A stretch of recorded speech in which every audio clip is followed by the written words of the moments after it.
would like to thank the following sponsors: STI, Education for Real Life; Mary Pauline and Sir George Salon; Fat Boys Pizza Pasta; Aquabest, Global Quality Waters and Environmental Solutions Technologies Incorporated; Zagu, be refreshed, feel Zagu.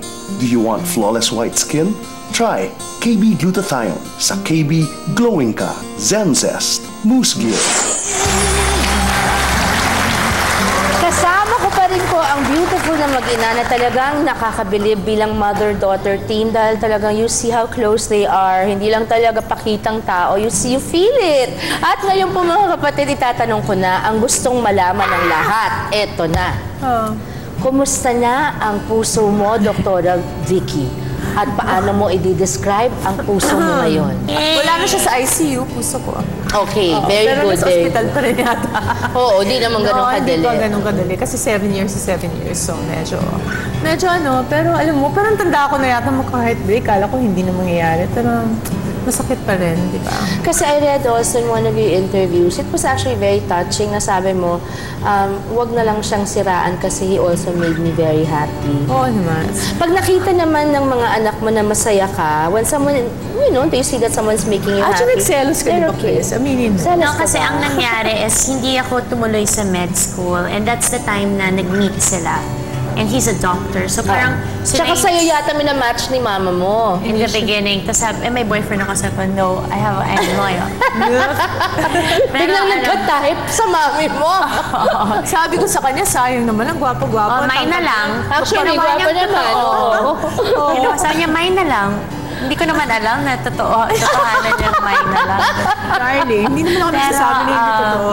No, pero kung 7 years naman, masaya siya, did you see that naman? Yeah, I did. You did? So initially kasi nagselos ako kasi hindi nga ako doktor, tapos it's a type. That was the only reason? Tapos kala niya, baby ko na raw yung isa. Parang labo, di ba? Sabi ko, darling, tapos itong dalawang anak ko, but we love you, mommy, we'll always be here. Why do you need somebody else? Ay, iba syempre yung... explain. Kasi you're an adult na, you should know na why. Alam naman niya. There are things children cannot give the mother or the father. At saka si Quark naman, how was he about the relationship?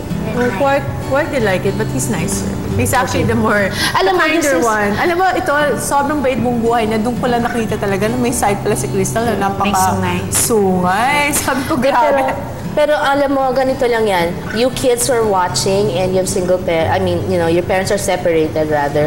At tapos nagkakaroon na ng relationship yung mommy mo or yung daddy mo and you don't particularly like yung person na kinai-inlaban nila. Please, kung hindi mo gusto, tanggapin mo lang kasi buhay nila yan. Parang wala naman tayong gusto para sa mahal natin sa buhay kundi yung lumigaya sila. Tapos, di ba, pagbigyan mo, just, you know, it will run its course. Pero alam mo, yan ang nakita ko sa kanila. Alam ko na ayaw niya, di ba? Pero, nung nakipag-break ako, talagang, no question, nandun sila kagad. Di ba? Si Quarka, this Valentine's, kasi nag-break kami February 10. So, of course, napakalungkot ng Valentine. Umalis na ako, pumunta ako sa Amerika para bisitahin siya kasi nag-aaral siya doon.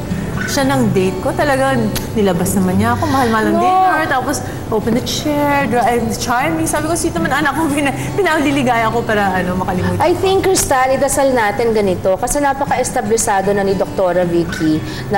You need somebody who is also established, who will take care of you and take care of, hindi ba, help you more, build your empire more, take care of your children, make you a happy family, and still get the support of your ex-husband like always. And ang feeling ko, dapat mas establisado yung maging kapartner ni Dr. Vicky. Pero sino ba naman ako para magsabi nun, diba? Just someone... Guwapo, ha? Yan ang idasal mo. Kasi alam mo, beauty doctor ako, mahihirapan talaga ako pag Hindi, kaya mo na ayusin Kaya mo na ayusin Yun ang maganda sa'yo. Pag medyo may mali sa mukha, kaya ko na to. Okay. Patutulugin ko lang pag-gising niya, kamukha na niya si Brad Pitt. Eto, ano ang pwede mong sabihin doon sa mga moms din na gusto mag-move on na tulad mo? Paano sila kukuha ng lakas, lalo na from their children? I think, ang ginagawa ko lang talaga, kinakausap ko sila. Sabi ko nga, never ko siya spinag, di ba? Laging, sinasabi ko, I have needs. Kaya nga sila tsaka laging honest? Laging honest, nakikita nila umiiyak ako.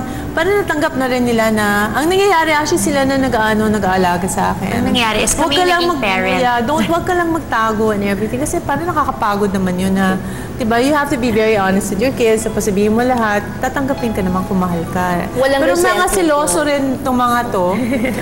Hindi ko alam paano, actually, i-explain mo sa kanila na hanggang ngayon hindi ko yata alam kung naiintindihan niya na yung boyfriend iba talaga sa pagmamahal ng mga anak. Iba talaga. Thank you so very much, Dr. Vicky. Thank you for having us your guest. I'm so happy pa rin I know, what a beautiful studio.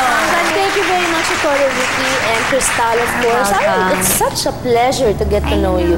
And pinatunayan ninyong pwede talagang maging magkaibigan kasi people warn you about being too close. Yung parang pag masyado kayong friendly ng anak ninyo, sinasabi nila, mag-ingat ka kasi parang nagiging malabo yung line of authority. Yung parang after a while, hindi na sumusunod kasi tingin sa'yo, kaibigan na lang, hindi na magulang.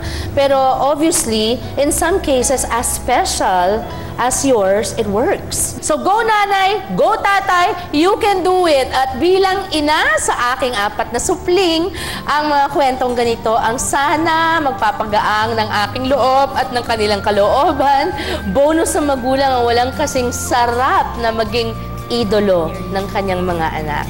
At masarap din po yun sa isang anak dahil naipagmamalaki niyang idol na idol niya ang kanyang magulang. Thank you very much to Pin Antonio for my hair maintenance for today. Thank you to Beyonce for my hairstyle, Fanny Serrano for my hair and makeup, Tips and Toes for my nail care, and did I forget pa somebody? No more na. Okay, maraming salamat po mga kapatid. Bukas muli, ako po si Sharon, kasama mga kapatid. Salamat po.